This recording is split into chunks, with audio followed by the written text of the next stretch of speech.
County website, as well as the community bulletin board of the Middlesex County Administration Building at least 48 hours in advance of the meeting. Madam Secretary, could we have roll call? Jason Friedman. Here. Commissioner Charles Kennedy. Here. Ronald Sedner. Here. Aman Patel. Yeah. Michael Kobasowski. Here. Stephanie Kim Chohan. Here. Dr. Sharuk Javinda. Present. Saket Chadalavada. Here. Alternate Gail Lala. Here.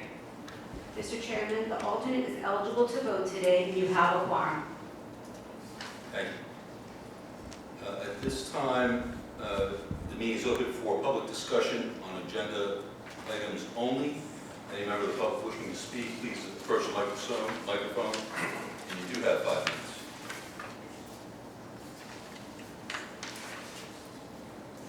Any member of the public wishing to speak, please approach. Second. It's been moved and seconded to close the public portion. All in favor, please say aye. Aye. Any opposed? Motion carries. The next item is the approval of minutes from November 12th, 2024. The minutes are in your packet, and a motion is in order. Motion to approve the minutes. Second. It's been moved and seconded to approve the minutes from November. All in favor? Aye. Any opposed? Motion carries. Correspondence, we have none. Planning Director's report. Thank you, Mr. Chairman. So this afternoon, we have an application for a sewer service area amendment. The board chooses to take favorable action on it. It then requires approval from the Board of County Commissioners and New Jersey DEP.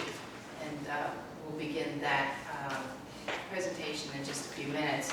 I just want to say a few things about the state plan. You may have heard that the New Jersey State Planning Commission released the preliminary state plan last Friday. The prior plan was adopted 24 years ago. The state plan is considered New Jersey's investment plan for infrastructure, economic development, and resource protection.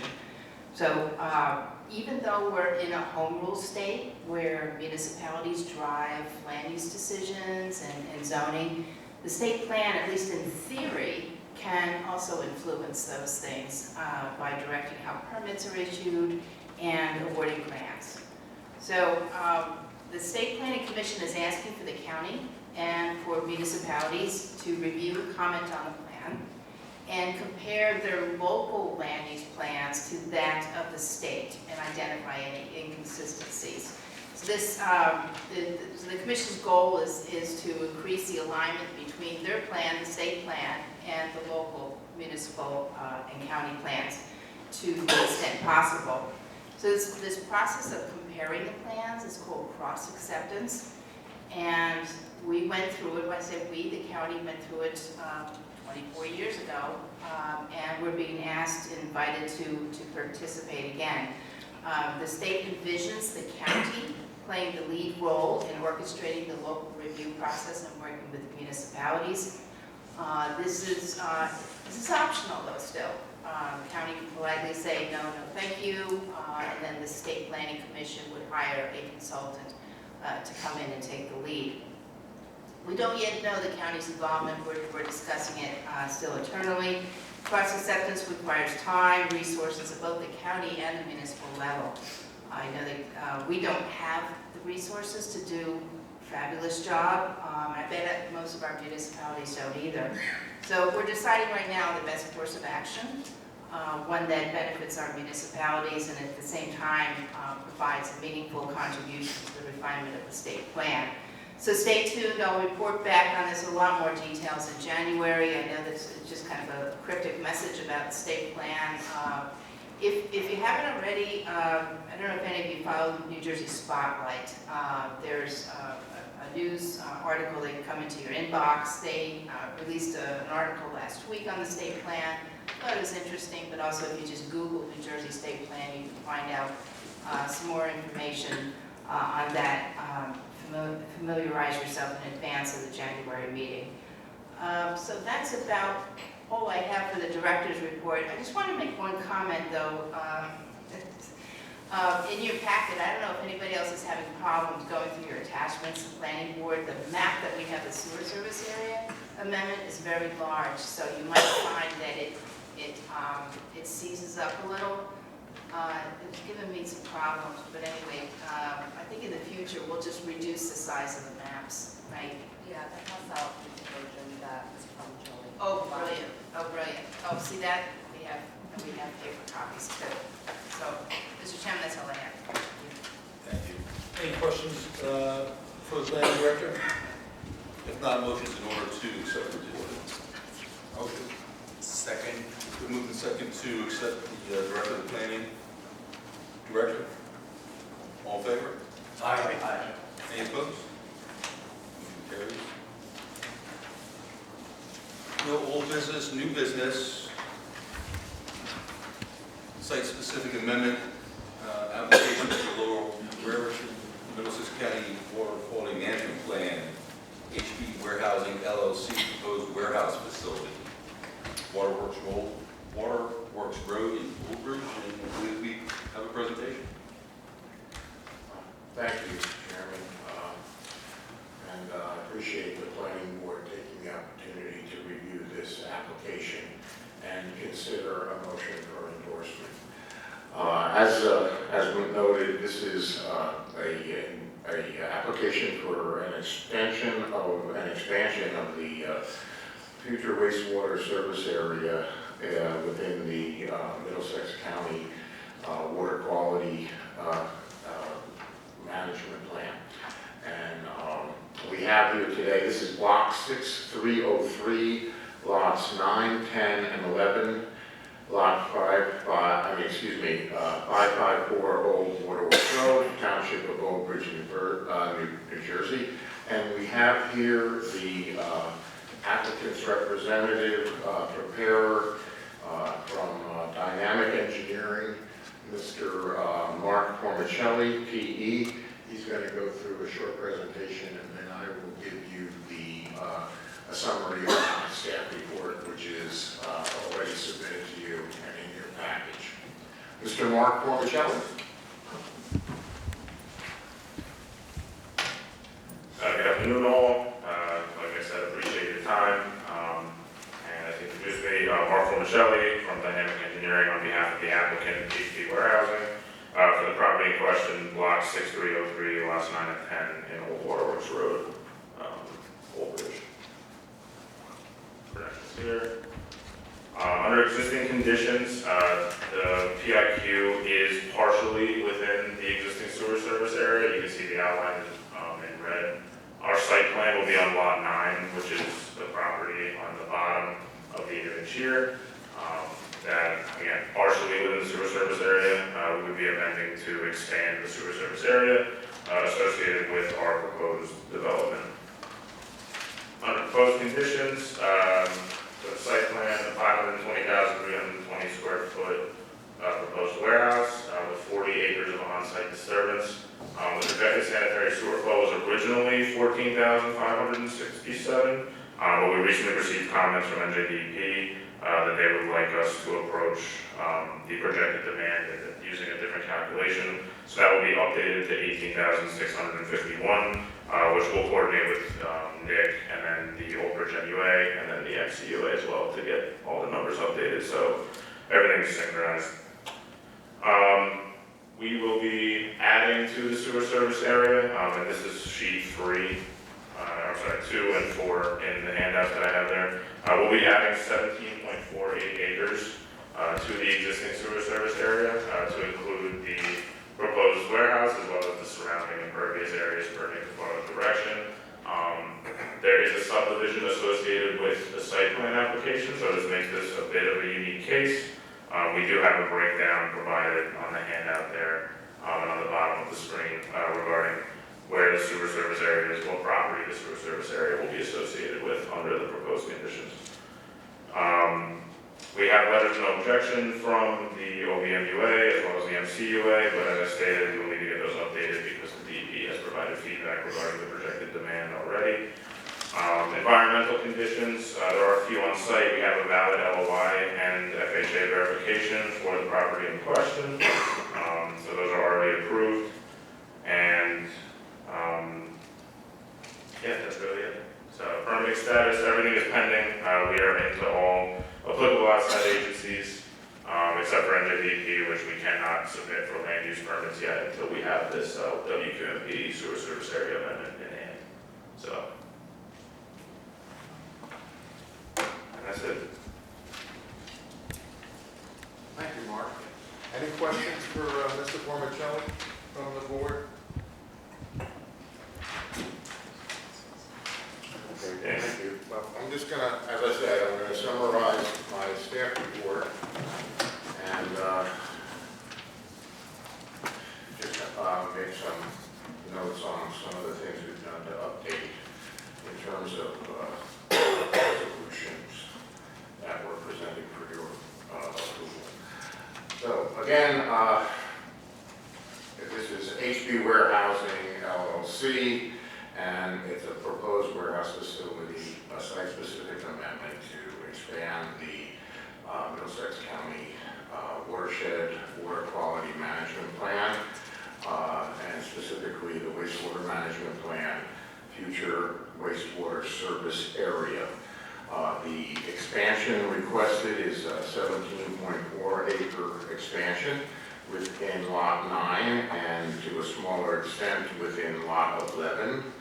I think Mr. Formicelli has gone through that, but effectively Lot 9 is the major area, as you can see, for the sanitary sewer expansion as shown in this exhibit, which actually shows all environmental constraints within the project area to show where we are not seeing any encroachments of those issues. That's a major denial of a SSA if they're trying to include environmentally sensitive areas that in combination are more than 25 acres.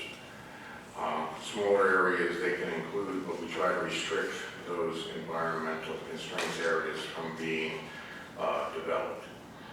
So,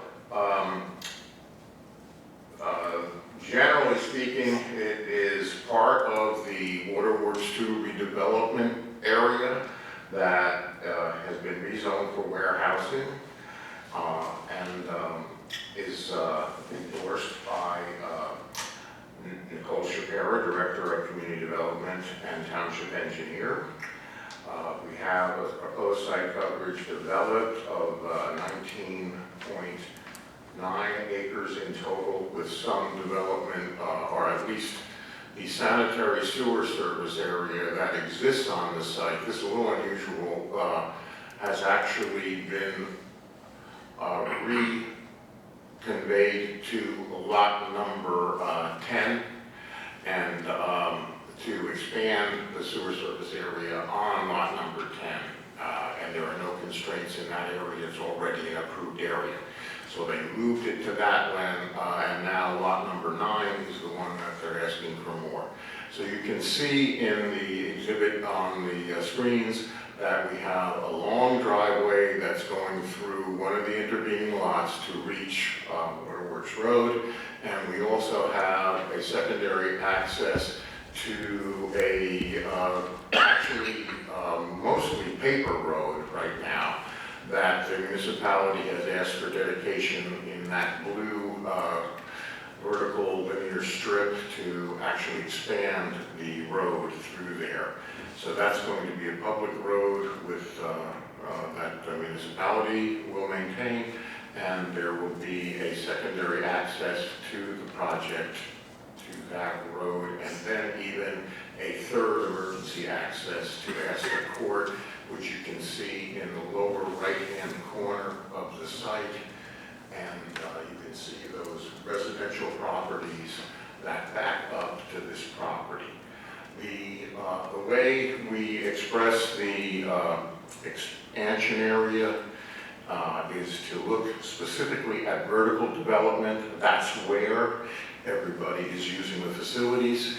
And that's where, the original concept of where a sewer service area should be defined through the vertical development of buildings and how many people are in the buildings and what the uses are of the buildings.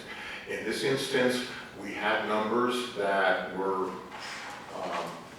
questioned by DEP. The applicant questioned those numbers, and there is a 4,000 gallon increase because the applicant has been requested to add the office spaces into 3 shifts. So in other words, the state is asking for maximum use of the building, which includes 3 shifts of both warehouse and office uses. And we are looking very carefully at that. It does not affect our endorsement of the WRA, and it should not affect the planning board endorsement. We simply will ask, we have a contingency in our resolution that if any permitting changes or is updated, we will receive information on that, and it will be added to the file, and the final reports will reflect the 18,000 plus GPD. That will be going through the municipal sewerage lines to MCUA at the Sayreville plant. And we have consents already, but those consents from MCUA and the municipal sewerage authorities will have to be redone based on the new number. So that's the one stumbling block, but it is not one that should affect your approval of an endorsement and advancing this application to the BOCC. That's my summary. If you have any questions, I'll be happy to address them. Yes, Ron. I have no problem with the application, and I'm just curious, is there a force main associated with this? So there will be a small force main. As Nick mentioned on the plan, there's an access road through lot 10 to get to Old Waterworks Road. There will be a bridge crossing associated with that because the Tennant Brook actually bisects the 2 properties. So we gravity flow from our building to a small pump station, which just pumps it up the incline of the bridge and across it, and then it goes back to gravity and ties into the OVM UA sewer main, which is on lot 10. So. Okay, I guess the warehouse is tagged with maintaining that force main Yes. perpetuity, Yes. and if it's on the municipal road. Yes, it will be privately maintained and operated force main. Okay, once again, I endorse the application. I just, that's popped up more times than we like on these type of applications. Yeah, understand. All right, good question. Any other questions for the applicant or our planner? Thank you both. I just want to add that we updated and streamlined the resolution, so if you notice that it looks a little bit different, it's just in order to get rid of some of the really unnecessary comment that was in it before. It's in your package as well. So Yeah, we've got it. I'm okay with this. you're okay with that? Thank you, Steve. So your attorney is fine with that, your counsel's good with it, so at this point, I would hope that you will consider a motion to endorse this and advance it to the OCC. Thank you. Mr. Chairman, if I may, there has been no site plan or subdivision application submitted to the county to this point. I think the engineer had on there from the PowerPoint presentation that Middlesex County Planning Board site plan approval was pending. In this case, pending means not started. But we're gonna make sure we satisfy the county engineer on that force main when it comes in. It's pet peeve. Right. And just to be clear on why there's no application yet, we wanted to, due to the nature of the project, we wanted to go preliminarily into the township first, get their feedback, and try to address their comments up front before submitting to the planning board. That's a smart approach. All right, are there any other questions for the applicant or additional pervious cover or BMPs added? Yes, we have, I believe, 9 above ground BMPs as part of the stormwater management for this project. Any other questions for applicant or the planner? Resolution number 2024-11 is in your packets, and a motion is in order to approve the resolution.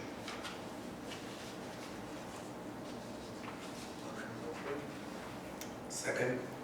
Been moved and seconded to approve resolution 2024-11. Do we need to read the resolution?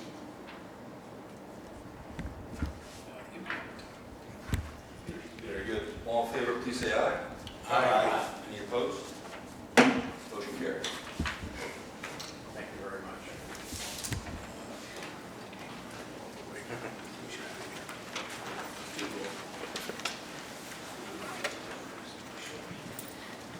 All right. Madam Secretary, do a roll call vote on resolution 2024-11. Jason Freeman. Yes. Commissioner Charles Yes. Bennett. Ronald Sender. Yes. Hamant Patel. Yes. Michael Kolbasowski. Yes. Stephanie Kim Chohan. Yes.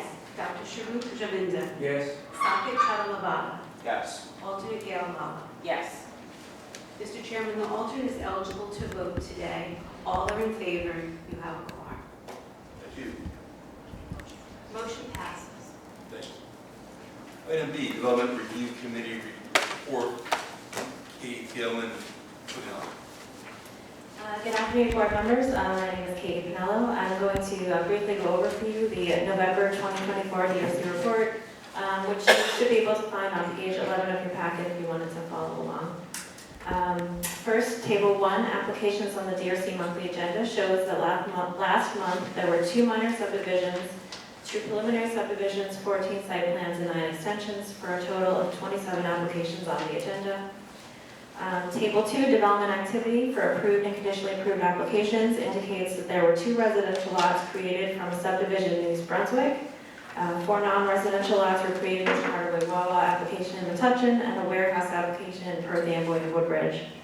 As part of the site plan applications approved in November, there were 29 multifamily units, 972,000 square feet of industrial space, 175,000 square feet of commercial space, and 2,500 square feet of mixed-use commercial space. Table 3 highlights some of the more significant developments that were approved in November. The first was Raritan River Logistics Center, which is a large redevelopment project in both Perth Amboy and Woodbridge along the Raritan River. The site is currently used as a petroleum storage and distribution terminal, and it will be redeveloped as a warehouse of approximately 972,000 square feet. Waterfront access will be maintained, and parking for public waterfront access is proposed as part of the application. Some of the county requirements for this project include replacement of sidewalk and curbing along Smith Street. The second application is 900 East 92nd Street, Realty and Piscataway. It's a proposed self-storage facility of approximately 128,000 square feet on Washington Avenue. And the county will require that the entire frontage, including the driveway and sidewalk, will meet current ADA standards after the construction is completed.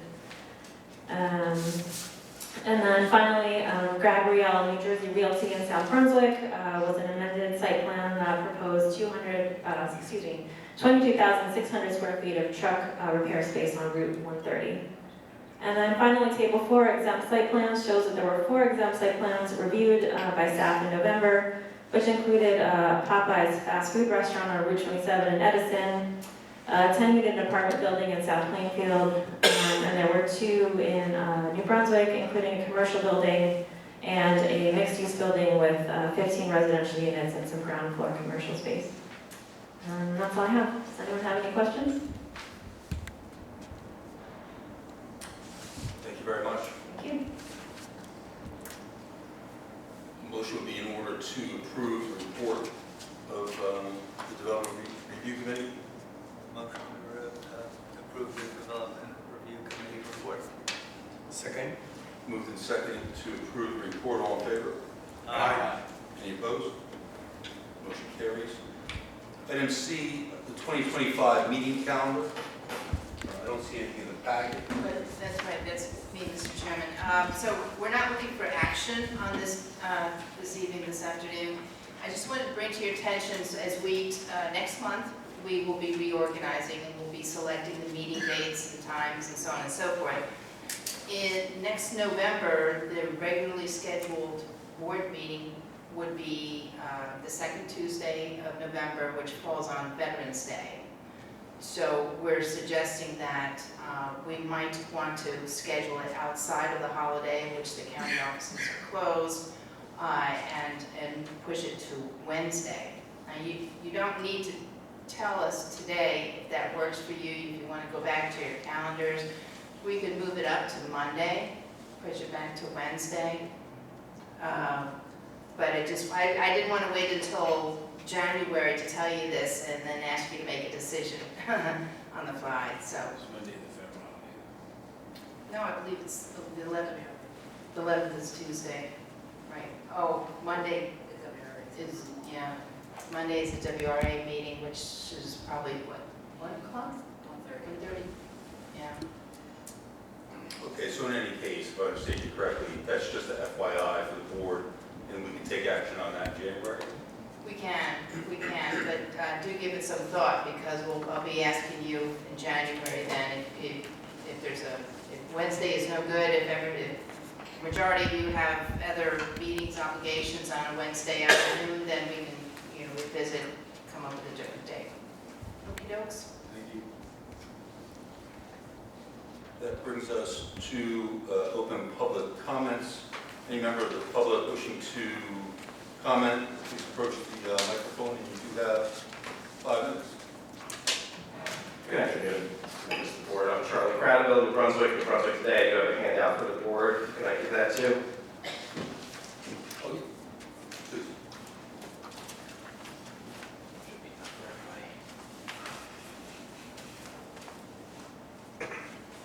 So I'll start my remarks by saying that I attended the World Day of Remembrance for Road Traffic Victims on the 17th of November. It was a very moving event held in Metuchen, where we heard from members of our community who had lost loved ones to traffic crashes. And I saw, Mr. Dan Miller was there, presumably representing the county. There was also State Senator Patrick Duggan and Assemblyman Karavinchak were there as well. I thought it was a really good event. It certainly touched me and moved me, and I encourage you to watch the video of it. I recorded much of the event, and it's available on the New Brunswick Today YouTube channel, so I encourage the board and any members of the public that haven't seen it to check it out. And I think it's important to remember these voices as you review the document I just gave you, the list of fatal crashes in Middlesex County this year.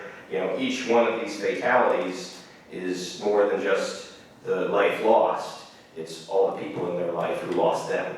And unfortunately this year it appears thus far there have been 61 lives lost, and 61, that's 61 families, 61 friend groups, and people, communities who suffered loss in these 55 crashes. And I will note that just a cursory review of it shows that 9 of the 55 crashes here in Middlesex County took place on US Highway 1. So, I wanted to ask if there's any updates, if anybody has spoken to state officials, state representatives. I certainly took the opportunity to speak to Senator Duggan at this event about the proposal for replacing the bridge between New Brunswick and Edison. And I know I had asked about that here at the last meeting, and I believe I was told that there would be some sort of county review or county response to the proposal that's been going forward. Can anybody tell me if the county's decided whether or not to endorse this project? It's still under review. Okay. Thanks. Yeah, I hope it'll be looked at carefully and in a way that prioritizes pedestrians and cyclists, who also need to use our highways and roads to get from one town to the other. I heard the discussion about your meeting schedule next year. I hope that you'll take to heart my concerns and consider having your meetings accessible on Zoom. I think the county can do so much more for transparency and for all the issues that this board does. One great step would be to allow Zoom access. I know it is possible. And just wanted to ask if you're still considering that. Is that something you would consider for 2025? Mr. Crabbe, we heard your comment regarding Zoom and electronic access, etc. My position or my thought on the matter hasn't really changed in the months that you've asked. Okay. Well, if you're not going to do that, I hope you would consider at least changing the time of day that these meetings are held. It's not a very convenient time for members of the public to join. May I ask, is there parking accommodations that are made for the board members? Do you all get your parking paid for or validated? Yes, members of the board do. There is accommodations made for parking. Good. Well, I hope you would extend those same accommodations to the public in the future and advertise that and say, hey, we got our meeting at 3 and 3:15, and if you need to park, here's where to go, and we'll make sure you get free parking because anything we can do to remove obstacles to public participation is good. I could probably count on one hand the number of members of the public that have contributed at your meetings this year, and I'm happy to hold it down and show up when I can and speak from the heart for 5 minutes, but I think the county would be better served if more people were participating in these meetings. And, Zoom is one way to do it, changing the time of the meeting is another way to do it, offering parking would be another way to do it, but anything we can do to eliminate obstacles. I also wanted to ask about the roundtables that have been talked about. Point of order. Yes. Time is up. Can I just hear about any roundtables scheduled? Charlie, you've run through your 5 minutes, but happily we will be here in January, and we can discuss roundtables at the time. Thank you. Merry Christmas, John. Thanks. Merry Christmas, everyone. Hey, I just point out though, on the time of the meetings, since this issue's come up before, there's in any given meeting, there's sometimes a dozen staff members that are here that are, working. So the meeting is set for 3 in the afternoon. Then, 30 or 40 years ago, primarily to accommodate the staff, and there's a half a dozen or more members, county employees that are here, and there's another half a dozen behind the scenes that work to support getting this meeting together, and that's really why it's done in the late afternoon as opposed to being done in the evening. Everybody here would have to either give up their own time or work overtime, would be paid overtime to be here. The same is said for lots of lawyers and engineers and other staff people that come to the meetings. So the meetings time has always worked out fairly well considering that. And if you scheduled it in the evening, it would be more cost to the county and it would be inconvenient for staff who may have family who have obligations. So that's just how we got to 3 o'clock from a historical perspective. Thank you. Is there any other member of the public wishing to speak? Any other member of the public wishing to speak? Motion to close the public portion. Second. Moved and seconded to close the public portion. All in favor? Aye. Any opposed? Before we adjourn, I just want to extend season's greetings to everybody present as we approach this very special time of the year for so many of us. Just on behalf of myself and the planning board, I wish everybody a happy, healthy 2025 and a prosperous 2025. Thank you. Same to you all. The motion is in order to adjourn. Second. Moved and seconded to adjourn. All in favor? Aye. Any opposed? We stand adjourned. Bye, Simon.